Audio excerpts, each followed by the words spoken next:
What is up, guys? It's your boy Darky Delight with another video for my G35. Now you may be asking, Caleb, where is your G35? Well, we are in the workshop for a couple reasons. What I'm gonna be doing today is kind of a little project, but there are little few tips and tricks to get it looking good.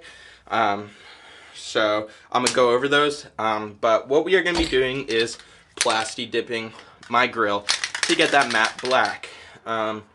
It just looks cleaner in my opinion, looks nice. So let's go over the things you're gonna need, which is why I'm in the workshop. Is I kept most of the stuff in here. So Plasti dip, of course, this is what you're gonna need. There's a couple tricks to properly getting a good Plasti dip. And first one being warm water. Before you use them, you're going to want to soak them in warm water. That'll get rid of any lumps and stuff and make it come out smooth, cleaner, looking better. Another big thing is patience. Plasti dip looks best if you're patient with the spray. Do thin coats, thin even coats. Wait about 10 minutes in between each coat, then go back over until you've got a nice thick coat. That's gonna turn out best. So it's not the shortest thing, but it's not the longest thing either, which is what they say. Never mind. I was gonna make a little dirty joke there, but let's keep this kid friendly. Aside from Plasti dip, we are gonna need painter's tape. If you're not gonna be taking the object off of your car to Plasti dip it, you're going to want some painter's tape and trash bags. Now I'll show you what we use the trash bags for once we get out to my car. But Plasti dip is removable, which makes it so great.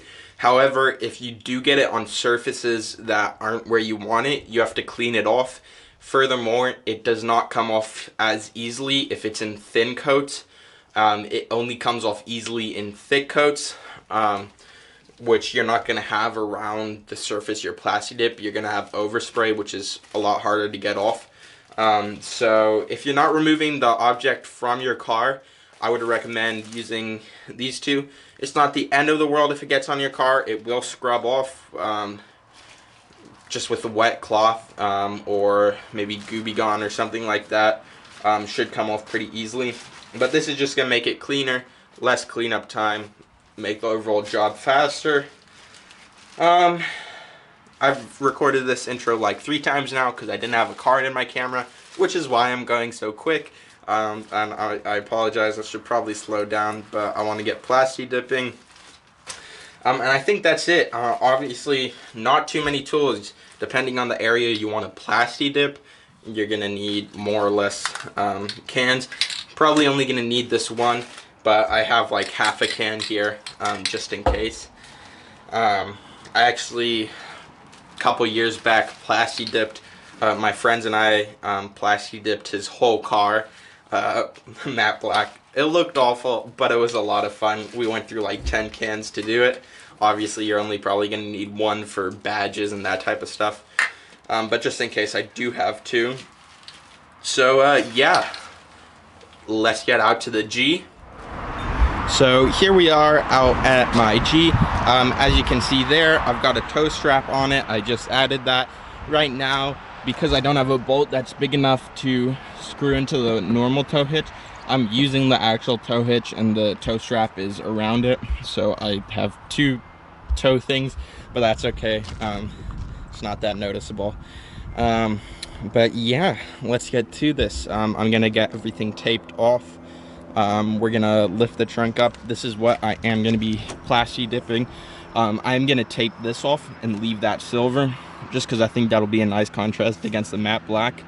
We probably want to get a few rags and clean this grill off, which we will do because it's quite dirty.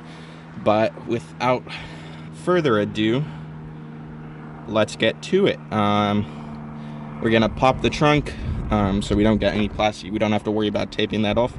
And yeah, I'm gonna set up the camera and we'll get time lapse of me taping and cleaning, and let's go.